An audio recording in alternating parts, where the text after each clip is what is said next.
c'est du Enos B. Son tour dernier.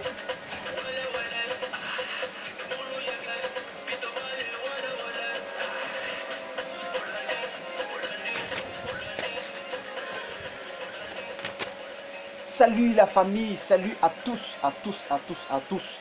Ok, je suis très heureux de faire cette vidéo parce que pour moi, je pense qu'il est temps de faire des vidéos. Ok, voilà. Donc pour ceux qui me voient pour la première fois, je suis John Carlos, artiste, musicien, chorégraphe, chanteur, messager de Dieu, alias le go, c'est-à-dire le fromager. C'est un BT, voilà, alias le go. Donc je suis le propriétaire de la région du Grand Fromager. Donc nous allons faire cette vidéo, des vidéos de temps en temps pour parler de l'actualité. Et tenez-vous bien, votre chaîne YouTube est dénommée Jafou. Nous allons Jafou dans le respect, ok, dans le respect des lois de notre pays, la Côte d'Ivoire, dans le respect de la parole de Dieu. Nous allons donner des conseils, nous allons parler de l'actualité et donner des conseils selon l'actualité. Et donc, abonnez-vous nombreument, et ça va démarrer. En semaine, ça va démarrer. Vous aurez des news, vous aurez des exclusivités. Et puis voilà, des avis, c'est pas mauvais, des conseils, c'est conseillé, parce que la jeunesse est aujourd'hui sur les réseaux sociaux. Nous allons parler de 6 points. Le premier point, nous allons parler du candidat. Donc, nous allons parler de politique. Les élections présidentielles, nous allons parler du candidat KKB. KKB, dans le respect des mesures des lois de notre pays. Ok. En deuxième point, nous allons parler de l'opposition et ses programmes. Nous allons donner notre avis et des conseils. Et ils en ont certainement besoin aussi. Nous allons parler des pasteurs évangéliques. Ah oui. Donc en tant que messager de Dieu, j'ai juste quelques conseils à mes frères, hommes de Dieu, serviteurs de Dieu. Et nous allons faire une ouverture à l'art, à la culture. Nous allons parler de 2 artistes. Ok, nous allons parler de 2 artistes. Et après, nous allons aussi donner des conseils à la jeunesse. Et pour terminer par un verset biblique. Voilà. Parlons de KKB. Parlons du candidat KKB. Alors, je peux dire, c'est un candidat que moi j'apprécie beaucoup. En 2015, il a eu à présenter un projet de société qui, pour moi, collait à la réalité des besoins sociaux des Ivoiriens. J'aime ce candidat, il a l'esprit très créatif et donc j'ai quelques petits conseils à lui donner dans cette vidéo. Mon frère KKB, ce qui me gêne un petit peu, c'est cette mésentente qu'il y a entre vous et le président Bédié. Le président Bédié est le père du PDCI. Okay? Après Houphouët-Boigny, c'est celui que nous connaissons, qui est le garant du prix de la paix Houphouët-Boigny. Il est l'épine dorsale de la politique en Côte d'Ivoire. C'est le plus âgé d'ailleurs. Et donc, être en mésintelligence ou en désaccord avec le père, moi ça me dérange un peu. Ça me dérange un peu.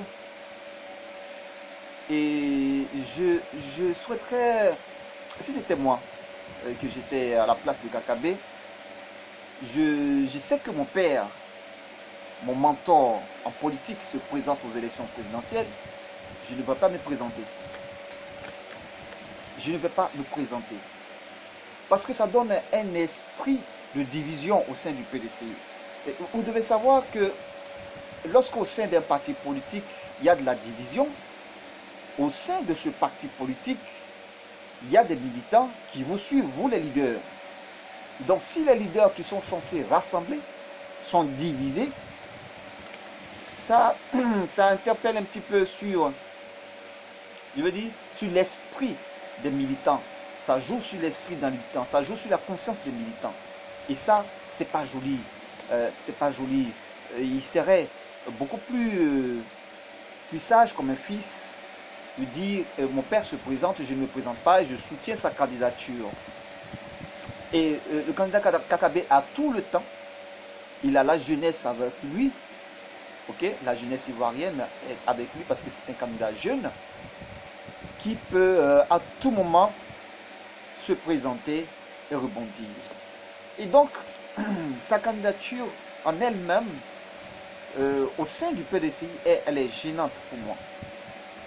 Et si cela ne plaît pas au père Bédié, il serait intéressant que le président Kakabe mène une délégation pour demander pardon au père Bédié.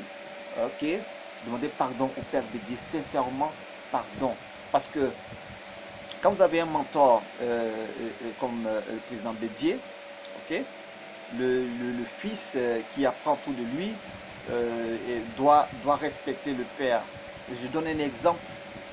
J'imagine le ministre Blé Goudé se désolidariser du président Gbagbo, ça ne sera pas joli. Ça ne sera pas joli. J'imagine le premier ministre Ahmed Bakayoko de se désolidariser du président Ado, ça ne va pas être joli. Et donc c'est juste un conseil. Et en plus de ce conseil, de sa candidature, en plus de cela, ce qui me gêne, c'est le clan de l'opposition. Ok, l'opposition est une opposition. Et une opposition, c'est un jeu démocratique. Une opposition pose des actes d'opposants. C'est un jeu démocratique. Ok, donc ce sens du jeu démocratique, quand une opposition prend position, ok, il serait plus sage, ok, d'être un opposant. D'être un opposant tout court. De se rallier à l'opposition. Quand on est opposant, on est opposant. Et donc l'opposition, voyant Kakabe s'est désolidariser du père Bédié, donc par ricochet, s'est désolidariser de toute action du jeu politique. C'est un jeu, je tiens à rappeler, en politique, il n'y a pas d'animosité, c'est un jeu. Voilà. Et donc, se désolidariser de l'opposition, même si la démarche semble ne pas être correcte, la démarche de l'opposition s'en souviendra. Un jour où vous aurez aussi besoin de l'opposition pour émettre un avis, l'opposition s'en souviendra, le frère Kakabe. L'opposition s'en souviendra que vous êtes désolidarisé d'eux. Et donc, la vie politique se construit, pas seul, mais avec toute la classe politique. Et donc, il n'est pas trop tard d'aller demander pardon au père Bédié, de mener une délégation pour demander pardon au père Bédié. Donc ça, c'était mon conseil à mon frère que j'admire beaucoup, Kakabe, un candidat qui a de très bons projets, que je demande à la jeunesse de suivre son projet de gouvernement pour que nous puissions voter les projets de gouvernement, non pas des individus. Ok, voilà, donc c'est le petit conseil. Donc voilà le conseil que je donne. Qui, en parole spirituelle, qui se désolidarise sera désolidarisé. Ok, qui se solidarise sera solidarisé. Voilà un petit peu les règles spirituelles qui sont dans la vie courante. Nous avons parlé de l'opposition, nous sommes toujours dans l'opposition. Qui doit faire un sitting ou un meeting, je ne sais pas, au stade Félix Houphouët-Boigny à partir du 10. Donc si vous regardez cette vidéo avant le 10, sachez qu'il aura certainement lieu ce sitting ou ce meeting à partir du 10 au stade Félix Houphouët-Boigny. Et si vous regardez la vidéo après le 10, alors c'est que c'est déjà passé. Et donc on fera une vidéo pour passer des commentaires et voir quels conseils il faut donner. Donc pour ce meeting, je souhaiterais que tous les militants soient beaucoup plus respectueux des biens publics. Il n'est pas intéressant de profiter dans un mouvement de meeting simple, de se laisser infiltrer par des individus, et je confiance à l'opposition, de se laisser infiltrer par des individus qui n'ont pas de projet de société et venir faire des casser des bus. Un bus, ça coûte au moins 100 millions de francs CFA et c'est l'argent de la population. Ce n'est pas pour le président de la République de casser des magasins, de s'attaquer à l'intégrité physique des militants. Et donc, je demande beaucoup de vigilance, de calme, de sérénité et au corps des forces armées de sécuriser ce meeting. Si ça a été déjà fait, ce meeting, j'espère que ça a été sécurisé. Parce que moi, mon candidat, c'est Jésus. Ok?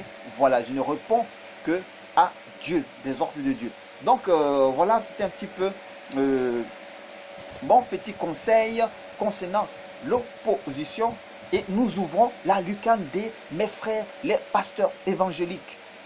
Alors, nous voyons aujourd'hui, voilà, des rencontres avec le Premier ministre Ahmed Bakayoko à plusieurs reprises, des prières, des séances de prière. Et là, je suis en train de vous parler, nous sommes le 9, il est censé qu'il y ait la coalition des, je ne vais pas appeler ça coalition, mais la confédération des églises évangéliques a une grande prière à faire au Palais des Sports de Treichville, si je ne me trompe pas des lieux et des dates.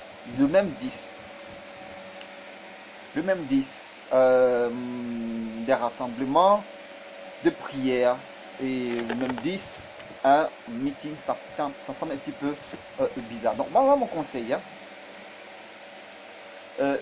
Quelle est la démarche vis-à-vis de l'opposition? Parce que j'ai vu sur le journal télévisé ivoirien des rencontres avec le Premier ministre. Qu'est-ce qu'il en a eu avec le président Bédié?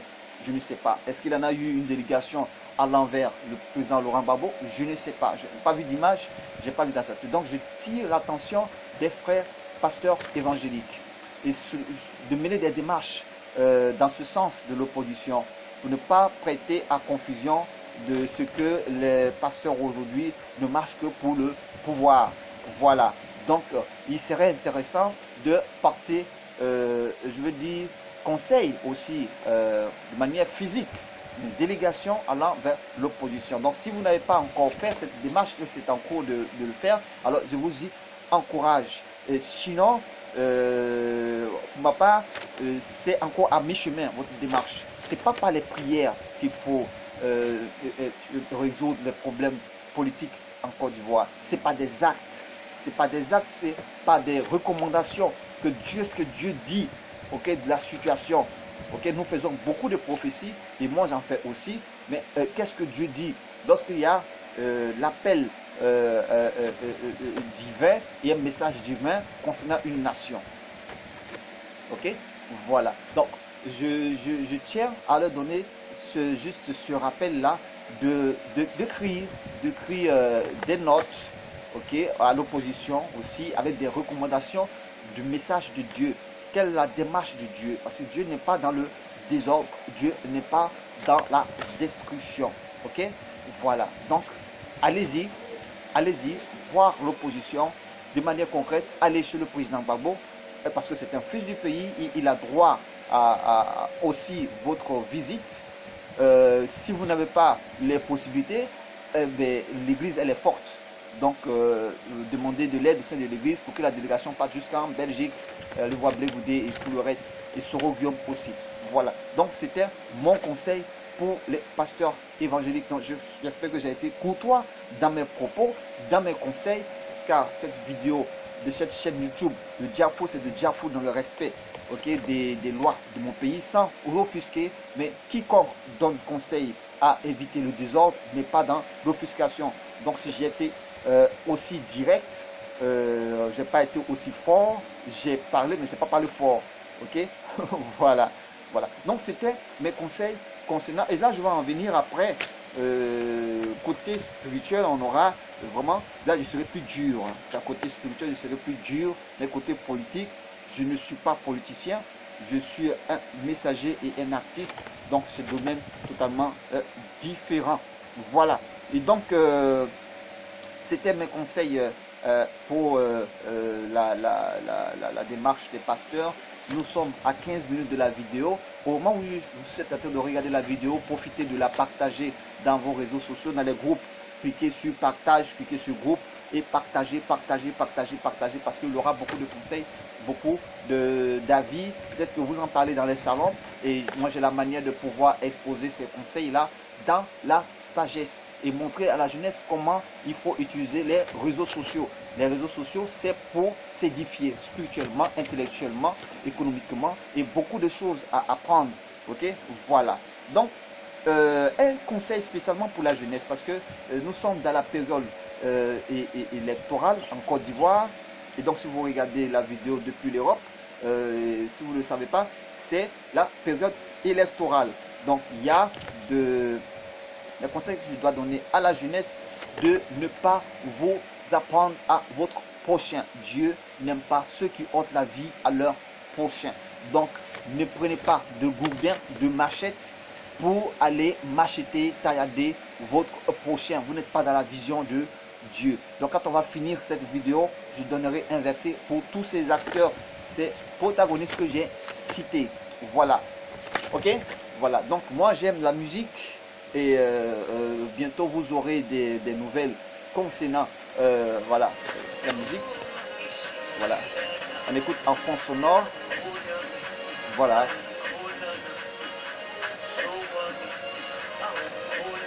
Ouais.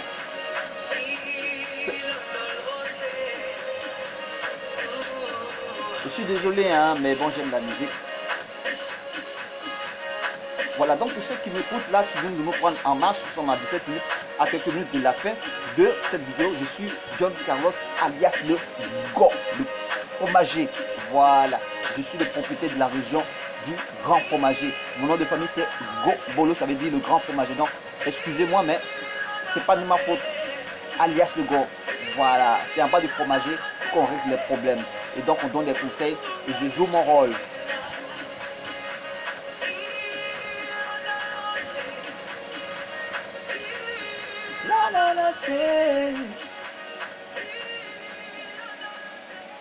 Alors pour finir cette vidéo, je tenais à donner un verset biblique pour tous ces acteurs que j'ai cités dans cette vidéo. Donc c'est dans Jean chapitre 8 verset 29 et je tenais à vous le dire. On va revenir sur les versets bibliques. Ok, c'est le résumé de la marche vers le Seigneur. Il y a plus de 3000 versets, plus des milliers de chapitres de versets qui sont écrits. Mais écoutez, le résumé de tout ça, c'est Jean 8, verset 29. Écoutez ce que dit le Seigneur Jésus. Okay? Celui qui m'a envoyé est avec moi. Celui qui m'a envoyé est avec moi. Il ne m'a pas laissé seul parce que je fais toujours ce qui lui est agréable. Moi, j'ai été envoyé par Dieu. Ok? Voilà, j'ai été envoyé par Dieu et on va rentrer en profondeur dans certaines choses. Dieu me donne des messages, il m'en a donné depuis 2002. Et quand je vais faire les prochaines vidéos, ceux qui vont me suivre, je vais vous définir comment Dieu parle à ses messagers. Ok, voilà, même des messages m'ont été donnés pour 2020, mais je ne vais pas exposer ici pour 2020, c'est un peu sensible, mais je vais vous donner des codes, je vous donnerai des codes, mais en même temps des conseils. Ok, voilà, donc ce message là est le résumé de la parole de Dieu, de la marche vers Dieu. Dieu est notre conseiller, est toujours à notre droite. Il nous parle à l'oreille. Donc avant de faire quelque chose, avant d'ôter la vie de votre frère, demandez est-ce que Dieu est d'accord. Avant de mettre votre frère en prison, même si vous avez fait du tort, demandez est-ce que Dieu est d'accord. Qui n'a point péché, lève la première main ou lance la première pierre.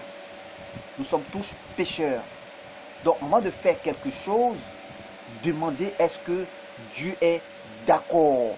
Parce que Dieu nous a tous envoyés.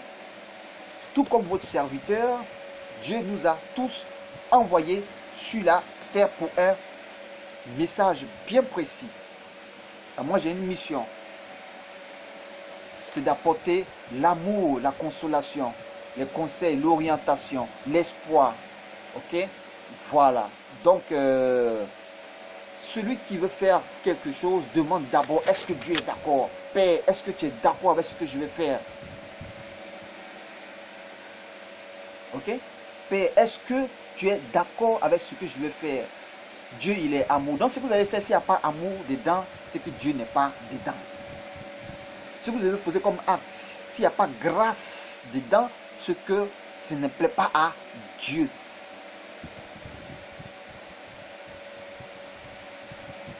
Donc ça, ce chapitre-là, c'est le résumé de la Bible. Qui donne sera aussi donné. Et qui donne la paix reçoit la paix. Mais si vous donnez la haine, vous allez recevoir la haine. À mes parents politiciens, arrêtons les discours de haine dans les médias, dans les journaux, à la télé, que ce soit le pouvoir et que l'opposition. Car Dieu nous parle et Dieu à chacun de vous. Avant de faire quelque chose, demandez est-ce que le Père qui m'a créé, qui m'a donné le souffle, est-ce qu'il est d'accord? Parce qu'il peut t'arracher ce souffle à tout moment. J'en ai fini. Dieu vous garde. Nous allons faire la prochaine vidéo pour commenter les événements et donner des conseils. A très bientôt. C'était John Carlos alias le Go. Le Go. Bon.